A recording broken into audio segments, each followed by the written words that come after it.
Mortal Kombat creator Ed Boon always likes to drop hints or make references on Twitter that have many fans thinking that maybe he's trying to tell us that there's something cool and fun in store for his fans. Some of his latest tweets kind of give the signal that maybe the next big game in NetherRealm Studios' hat could be the crossover that many fans have been hoping for. But before we get to that, make sure you hit that like button, guys, because liking these videos lets me know that you love them. And make sure you hit the subscribe and notification bell so you don't miss any new Mortal Kombat videos. Let's break down the news. So last week, Ed posted several humorous Marvel-related posts on his Twitter page, featuring MCU movie quotes from various characters such as Thor, Iron Man, Spider-Man, and Groot. Let's go over some of those tweets. So he tweeted, "I bid you farewell and good luck, morons." From Thor. "Have you ever seen this really old movie Aliens?" Peter Parker. "You throw another moon at me and I'm gonna lose it." That's from Tony Stark, Iron Man. And of course the famous "I am Groot" from Groot. Now, as I said in my intro, there's no telling exactly what Ed meant behind these tweets. Maybe he's a fan of Marvel and these are just some of his favorite character quotes. Maybe he's trying to tell fans that Marvel characters could be coming to Mortal Kombat in the form of a Kombat Pack DLC. Well, maybe not that one. If you watched my previous video on the possibility of Xena being an upcoming Kombat Pack,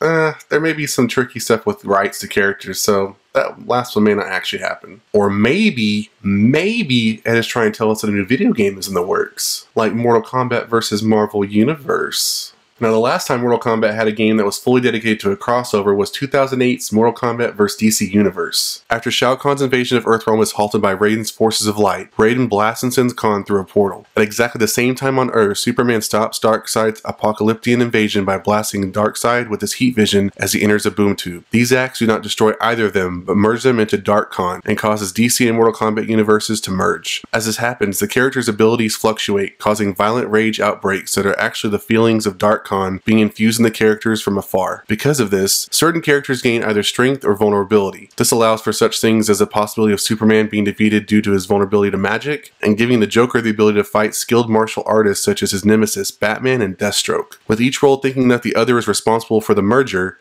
they fight each other until only one fighter from each side remains, Raiden and Superman. In the final battle, the two fight while Dark Kahn feeds on their rage. Both realizing that the other is not working with Dark Kahn, they overcome their rage for each other and defeat their fused enemy, restoring the two worlds to their normal separation. While everyone else has been sent to their original universe, Darkseid and Shao Kahn have been switched and are both rendered powerless. In the end, they both face eternal imprisonment in the other's universe. Darkseid is restrained in the NetherRealm, while Shao Kahn is trapped in the Phantom Zone. At the time of MK vs. DC Universe's release, it was well received by critics and actually had some accolades. It was the most pre-ordered MK game of all time, and it sold over 1.9 million copies, making it one of Midway Games' most successful titles since 2002. And this was before they went bankrupt and were bought by Warner Bros. Interactive. Because this is all speculation, there are no specific details, but there have been many fan attempts at what a story could be like for Mortal Kombat vs. Marvel Universe. Both Mortal Kombat and the MCU are not strangers to time travel and rewriting timelines, so given that MK11 Aftermath has wiped the slate clean, a new adventure of any kind is possible. At the end of MK11 Aftermath, Liu Kang tells his descendant to start training. We don't yet know for what, but we can assume he's training for an earlier Mortal Kombat tournament.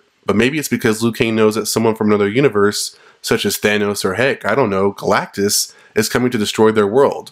It's possible. There's definitely not a shortage of characters that would make for some great battles from the Marvel Universe. Some matchings off the top of my head would include like Wolverine vs. Scorpion, Iceman vs. Sub-Zero, Storm vs. Raiden, Hulk vs. Goro or Shiva, Thanos vs. Shao Kahn, Loki vs. Shang Tsung, Doctor Strange vs. Quan Chi, Spider-Man or Ant-Man vs. Devora. I mean, there are tons and tons of possibilities. Now, Mortal Kombat vs. Marvel Universe will be one of many crossover type video games that has been released, and that have brought together two worlds of fan favorite characters. Some popular crossover games that have been popular include Mario and Sonic at the Olympic Games, Kingdom Hearts, Super Smash Bros., and Marvel has already had various crossover video games with its Marvel vs. Capcom series that has spanned from 1996 to 2017. Now, as much as I would like this to happen because I would love a Mortal Kombat vs. Marvel Universe game, let's talk about why this would not happen. So despite having overall good reviews, the main complaint with Mortal Kombat vs. DC Universe was that Midway Games gave the game a T for teen rating. And this was obviously so a younger audience could purchase the video game.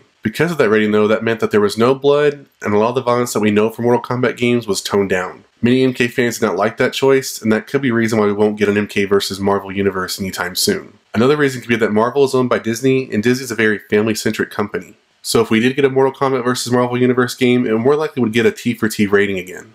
This reminds me of the Deadpool situation that Disney is currently dealing with after its acquisition of the 20th Century Fox Studios properties. Deadpool's a very mature character, and so Disney would have to either tone him down or find really creative ways to include him in the MCU. I don't think Disney or NetherRealm Studios would want to do that with an MK game. I mean, maybe I'm wrong and maybe it's not that big a deal since, I mean, you had the Marvel vs. Capcom games and those have been popular and successful. Another reason this could not happen, as I've stated in previous videos, is that AT&T is looking to sell its WB Games division. So that would mean that whomever the buyer is would have to have the rights to the characters to Marvel. Or we need to try to make a deal with Capcom, who reacquired the license to the Marvel characters after Disney dissolved its console publishing division in 2016. In my previous MK video about Xena being an MK11, I received comments about the rights to the character and how it would make it possible for her to show up in the game. And honestly, after researching some of the stuff and going back and forth with some of y'all in the comments, it sounds like gaming studios, movie studios, comic book publishing companies, just companies in general, there's just so much, red tape involved in trying to get stuff accomplished that you would think that they would just do it for the fans. I mean, look at how the hashtag release the Snyder Cut came about. Maybe Ed Boon from NetherRealm Studios, who I feel like has a good representation in the market, maybe he could use some of that pull and get some things done. So what do you think about Ed Boon's Marvel-related tweets? Do you think they mean anything? Do you think there's some type of code? Is he trying to tell us something? Do you think that we could possibly get a Mortal Kombat vs. Marvel Universe game? Would you like to see that? Let me know in the comments below. And that's it for this video, guys. If you liked it, make sure you hit that thumbs up button. If you want to see more videos, make sure you hit that subscribe notification bell. And I'll see you guys next time on the Mashup.